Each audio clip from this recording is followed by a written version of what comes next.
We've also got Nathan Foss, who told me a little bit before that he's been growing up watching this team. You've been a huge RIT fan, right? Absolutely, my entire life. Been part of Corner Crew for every game. I can count on my fingers and toes how many games I've missed. We love it, we love it. But I also hear that there's a chant that you guys do. So I'm giving you the mic. This isn't about me. This is about the students. So let's get this rocking, all right? Hey, Corner Crew! Give me a T!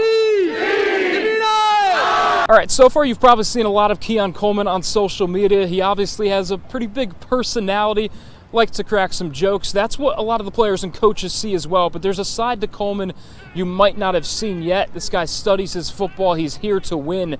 And that's what they really like. They came up pretty big in that series. Amherst advanced pretty far. I can't tell if you're beating me or not here. Actually, you know what? Oh, I'm almost one away. That would have been a bad move. That would have been a terrible move. Am I missing something here?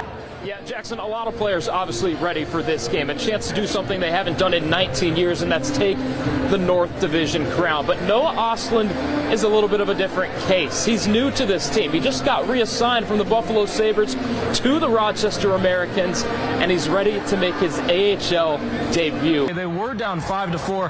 I was prepared to come in and try to help them get the win. Apparently they don't need my help, so I'll leave it to the pros. Back to you guys. I was going to say, Brett didn't get the merch, but I got the merch, so at least I got the brownie points with the Amherst, and say, hey, making it to the Eastern Conference Finals is a big accomplishment no matter what happens in this game. And in 2018, they only won 2 games all season. It was really all about learning the basics. Now it's over with the basics. This team has won 11 games already this season, the most in program history, and their coach is pushing them like never before. All he needs is a bogey to make sure that he wins the Wanamaker Trophy. Anything worse, and it could be headed to a playoff, or Scheffler wins. But that action's coming up here right now, so I'm going to let you go, Jackson, so I can watch the end of this. It was Trey White last November who hurt his knee. He's still rehabbing that, looking to get back. Then a few days ago, Micah Hyde got a little bit banged up. He's day-to-day. Day 2 of tournament play here at Oak Hill, and it's still the same difficult golf course that it was on day 1. If you're under par, consider yourself lucky at this point, and if you're over par, it's not really a terrible thing because you're probably still within striking distance. From what I know about Bills Mafia, they probably wanted to be here to see this team and at least give their support. It's just they really couldn't because police ended up blocking off the roads.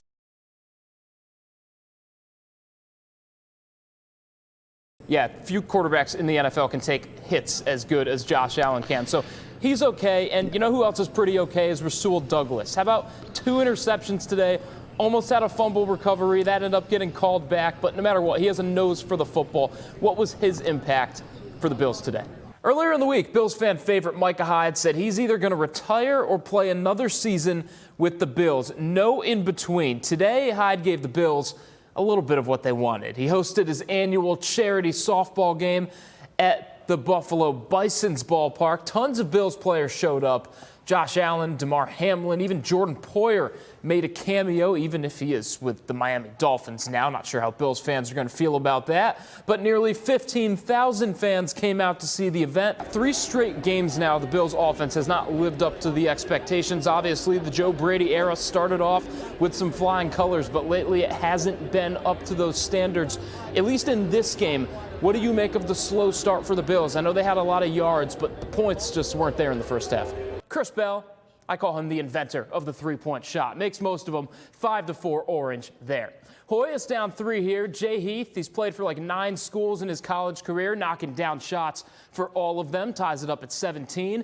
And then look at this. Pick and roll, Supreme Cook. What a name, what a finish. Georgetown down 1 at the half. But in the second half, Cuse up 6 on the road, forcing the steal here. That's Judah Mintz and Malik Brown, and Brown with the easiest shot he'll get all day. Orange up 8. Later on, J.J. Starling had a good day, but off on this shot, Kadir Copeland only needs 1 hand for that. Syracuse still wins at 6:25. I still hate Georgetown. Bills fans might hate the way their team's been playing lately, but not out of it yet. Does feel, though, like a must-win at Kansas City. No goals in the first period and a half, but you see here, Canadians got one already, and 14 seconds later, Nick Suzuki, fast like a Mercedes. And just like that, it's 2-0 Montreal. Barely with enough players at 100%, and the Pacers shot nearly 100% from the field in the first half. They dropped 70 in the first 2 quarters. Playoff defense not phasing Indiana in this one.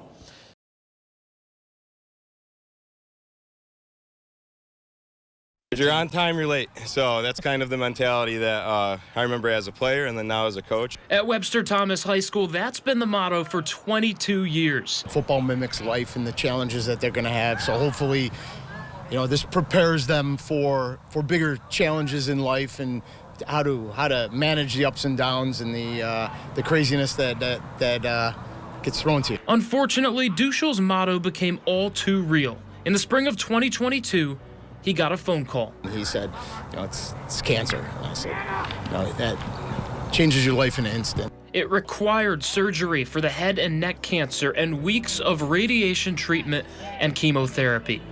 Duschel could have taken a step back, but instead he never took a step off the sidelines. I can't recall many practices that Coach Duschel was not there last year.